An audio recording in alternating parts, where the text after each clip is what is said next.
अननस, आई, इजार आणि इडलिंबू, उखळ, ऊस आणि येडका सगळे आपापले चौकोन सांभाळून बसलेत.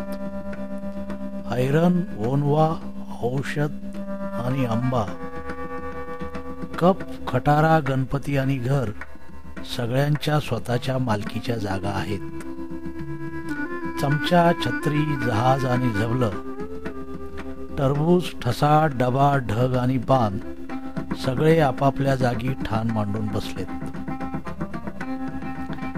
तलवार, थडगं, दौत, धनुष्य आणि नळ, पतंग, फणस, बदक, भळजी आणि मका यांचा एकमेकाला उपद्रव होण्याची शक्यता नाही.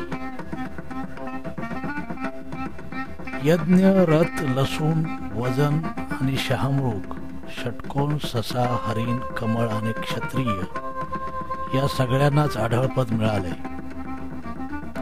आई बाळाला उखळात घालणार नाही, भटजी बदकाला लसणाची फोडणी देणार नाही, टरबुजाला थडकून जहाज दुभंगणार नाही.